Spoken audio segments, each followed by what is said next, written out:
Argentina menghadapi Belanda, skornya 2-2. Oleh karena itu harus dilanjutkan dengan tendangan adu penalti. Tendangan adu penalti, Argentina berhasil mengalahkan Belanda dengan skor 4-3. Itu pertandingan gila dan akan menjadi salah satu bahasan kita selain pertandingan Kroasia menghadapi Brazil, yang dimana Brazil harus memupus harapannya masuk ke babak semifinal setelah Kroasia mengalahkan Brazil lewat titik putih penalti juga. Oke, kita bahas dulu pertandingan Kroasia menghadapi Brazil. Sebelum masuk kita dari sisi teknis permainan teman-teman, ini banyak banget beredar beritanya viral teman-teman dari sisi non teknis terhadap timnas Brazil teman-teman. Nah, jadi pada saat sesi preskon sebelum pertandingan Kroasia menghadapi Brazil, ada momen ya staf ofisial dari timnas Brazil melakukan perbuatan melempar binatang yaitu kucing. Nah, banyak ya orang-orang yang mempunyai peliharaan kucing dan sejenisnya teman-teman ya tidak memiliki simpati kepada staf ofisial dari timnas Brazil pada akhirnya karena perbuatan melempar kucing, dan disebut-sebutlah itu sebagai ajab karma di pertandingan ini. Pemain-pemain Brazil pun nggak keluar secara natural. Nah, itu hanya sebagai ya highlight lah teman-teman ya, karena banyak banget pemberitaan tersebut di media sosial seusai pertandingan Brazil menghadapi Kroasia. Bukan lagi dibahas dari sisi teknis permainan, tapi dibahas dari sisi non teknis, kualat lah ini itu. Tapi kalau teman-teman pecinta binatang, apa yang diperbuat oleh staf ofisial timnas Brazil mungkin bisa teman-teman simpulkan. Plus kalau kita lihat pun dari ekspresi Vinicius Junior pada saat staf ofisial timnas Brazil melakukan lemparan, langsung berubah 180 derajat. Ya, itu sebagai bahan pelajaran juga ya, bukan hanya bagi orang-orang yang ada di sesi preskon itu, tetapi bagi semua penonton sepak bola, pecinta sepak bola Indonesia, bahwa ya walaupun dia binatang, kucing teman-teman, ada adab lah ya untuk bagaimana kita memperlakukan binatang tersebut. Walaupun ada juga yang mengatakan ya nggak apa-apa dilakukan seperti itu udah perbedaan argumentasi, tetapi banyak pada akhirnya menyerang staf ofisial timnas Brazil. Oke, kita masuk dari sisi teknisnya teman-teman. Menurut aku ya, Kroasia ini merupakan antitesis dari timnas Brazil. Kenapa? Timnas Brazil nggak kuat banget dari sisi sayap, baik itu kiri, baik itu kanan. Dari kedua fullback-nya teman-teman, itu nggak ada kuat banget. Oleh karena itu, yang diandalkan apa? Vinicius Junior. Vinicius Junior pun nggak begitu luar biasa di pertandingan ini. Nah, kalau kita lihat Brazil dari fase grup sampai saat menghadapi Kroasia, trennya itu naik turun. Kayak roller coaster, naik turun, nggak stabil. Sedangkan Kroasia trennya itu menaik. Coba teman-teman lihat beberapa pertandingan Brazil ke belakang. Nah, di pertandingan ini Brazil pun pemain-pemainnya nggak begitu ngotot. Sebaliknya, Kroasia permainannya ngotot. Antitesis, kebalikan dari apa yang dimiliki oleh Brazil.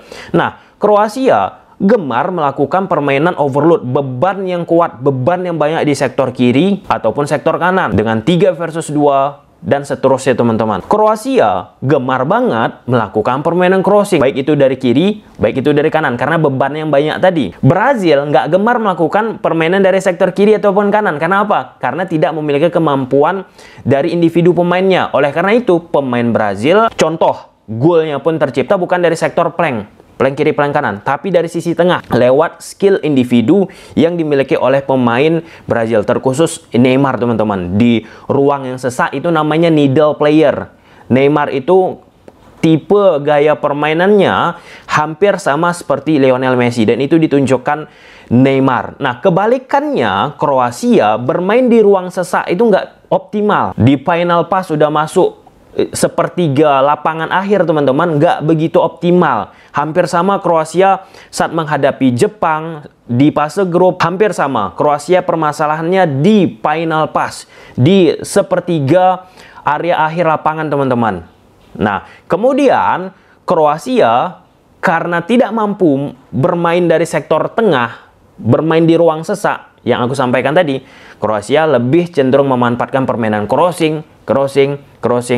Tapi pemain-pemain Brazil pun mampu menghentikan permainan crossing yang dimiliki oleh Kroasia. Nah, di sisi lain, ketika Brazil sudah dalam posisi unggul, pergantian dilakukan oleh pelatih Kroasia, dimasukkan salah satunya Bruno Petkovic. Nah, Bruno Petkovic membuat perubahan yang luar biasa teman-teman, menciptakan 1 gol. Nah, inilah ya, Kroasia dari fase grup sampai saat menghadapi Brazil sudah memiliki mental yang memang situasinya pernah mereka hadapi situasi yang sulit. Sedangkan Brazil kita lihat posisinya nyaman, uji mental yang mereka miliki tidak ada, dan ini ujian sesungguhnya yang pernah kita sampaikan di fase grup teman-teman. Brazil masih menghadapi tim yang inferior. Ketika menghadapi tim yang setidaknya selevel ataupun tingkatannya nggak begitu jauh teman-teman, inilah dia salah satu yang terlihat perbedaan dari timnas Brazil. Ya, akhirnya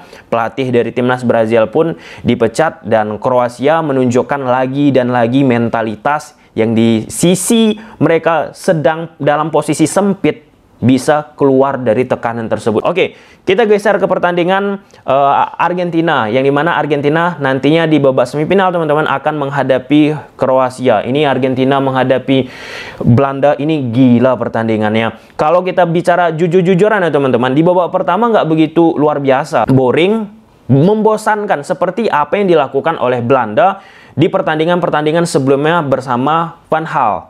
Nah, sedangkan kalau kita lihat tren Argentina sejak kalah menghadapi Arab Saudi sedang menanjak, hampir sama. Argentina ini sama Kroasia sedang dalam posisi menanjak. Nah, menarik kalau kita lihat nanti Argentina menghadapi Kroasia di babak semifinal. Tapi ini aku apresiasi, acungi jempol teman-teman, Scaloni. Memang ada beberapa blunder menurut aku yang dilakukan Scaloni terkait tentang pergantian pemainnya. Tetapi taktikal yang dimainkan oleh Scaloni di pertandingan ini, di pertandingan sebelumnya kerap mereka pakai 4 back. Walaupun di pertandingan terakhir menghadapi Australia di babak kedua, Scaloni pakai 3-5-2. Nah, di pertandingan ini Scaloni bersama Argentina pakai pola 3 back, 3-5-2. Belanda, kita tahu teman-teman, mereka pakai 3 back juga, 3-4-1-2. Sebelum pertandingan ini udah feeling aku teman-teman, karena kenapa feeling aku demikian?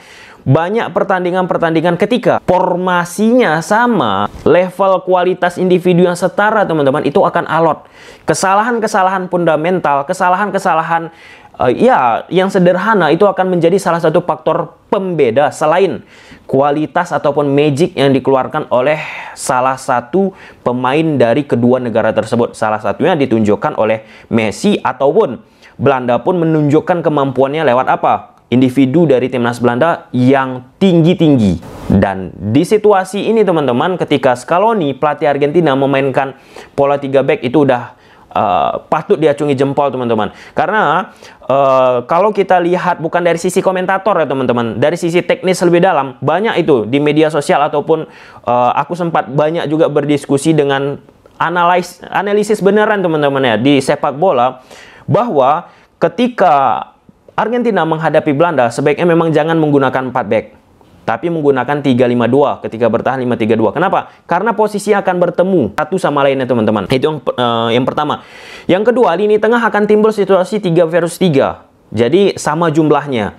Kemudian ketika menggunakan pola 3 back bertahan 5-3-2 teman-teman, Depay dan Steven Bergwijn teman-teman itu akan tidak memiliki banyak ruang, dan itu terjadi. Apa yang kita lihat di babak pertama yang dilakukan oleh Belanda, boring. Di babak kedua pun sebenarnya nggak begitu istimewa, tetapi Argentina udah mulai menurunkan intensitas permainannya setelah Messi menciptakan gol lewat titik putih penalti 0-2. Kemudian dilakukan beberapa pergantian pemain. Inilah yang aku sebutkan tadi teman-teman. Ini kan pertandingan yang setara level individunya, baik itu Argentina ataupun Belanda, dari sisi ya sejarah dan lain sebagainya teman-teman. Walaupun Messi sebagai pembeda tetap levelnya beda dengan pemain Belanda yang lainnya. Nah, di momen-momen seperti ini Scaloni mengambil keputusan untuk mengganti pemainnya, sedangkan pemain-pemain Argentina sedang tune-in-nya, sedang bagus-bagusnya teman-teman, merubah kontestasi dari situasi permainan dan membuat Louis van Gaal teman-teman ya melakukan perubahan yang cerdas menurut aku, yaitu memasukkan pemain-pemain yang posturnya tinggi dengan bermain lebih oportunis, pragmatis, crossing. Lini pertahanan dari Argentina kan udah ganti beberapa pemain oleh Scaloni. Salah satunya Romero yang cukup bagus yang menurut aku diganti. Dan menghadapi postur pemain Belanda yang tinggi-tinggi, sedangkan back dari Argentina di belakang cukup ya mengkhawatirkan lah teman-temannya, plus lini tengah pun nggak begitu tinggi, apalagi lini depan. Lihatlah, luar biasa berbahaya Belanda dengan permainan crossingnya. Sampai Messi pun yang brutal permainan di pertandingan ini, brutal dalam sisi positifnya dan negatifnya pun ada.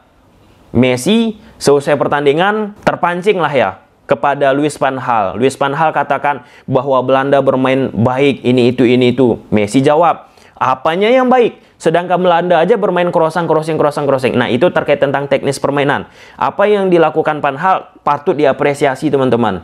Sedangkan kenapa Messi berkeluh kesah seperti itu ya, karena kemampuan dari timnas Argentina nggak begitu luar biasa juga dari sisi untuk menghentikan permainan crossing. Tapi ini ya pendekatan pelatih harus tetap kita hargai, teman-teman. Nggak bisa juga kita salahkan. Itu normal kalau misalnya bisa berjalan di atas lapangan, kenapa tidak? Dan itu terbukti dilakukan oleh timnas Belanda. Nah, seusai skor 2-2, timnas Belanda menurunkan permainannya. Tidak lagi mengambil inisiatif ketika seperti dalam keadaan tertinggal. Argentina melakukan pergantian pemain, salah satunya Di Maria. Itu membuat ya tekanan yang dimiliki oleh timnas Argentina lebih kuat lagi, teman-teman. Dan mengambil resiko tentunya Scaloni, dan peluang-peluang yang diciptakan oleh Argentina pun nggak bisa mereka konversi sampai 120 menit. Tetapi secara kelayakan Argentina lebih layak lolos daripada Belanda bersama Louis van Gaal. Dan ketika tendangan adu penalti, Martinez menjadi salah satu pahlawan yang dimiliki oleh Argentina dengan save-save yang ia lakukan. Dan ini gila pertandingannya, teman-teman, gila. Dan kita harapkan pertandingan-pertandingan seperti ini akan ada lagi di babak selanjutnya dari Piala Dunia. Baik itu pertandingan Portugal menghadapi Maroko, Inggris menghadapi Prancis, semifinal nanti ya, bahkan sampai dengan babak final yang kita harapkan pertandingan yang sangat ketat. Messi pun, teman-teman, pada saat sesi press con cukup menarik ya menurut aku apa yang disampaikan oleh Messi, yang harusnya nggak terjadi ya. Kalau nggak salah aku, kalau di bahasa Indonesia kan IOT ataupun BODOH kepada salah satu pemain Belanda, dan itu nggak seperti biasa Messi. Tapi aku mengerti Messi mungkin diprovokasi, teman-teman, dan Messi pun tersulut emosinya. Ya, ini kesempatan untuk Messi untuk bisa meraih gelar Piala Dunia, dan Belanda good job udah memberikan sesuatu yang luar biasa di pertandingan ini. Oke, mungkin sampai sini aja dulu, teman-teman, videonya. Bye.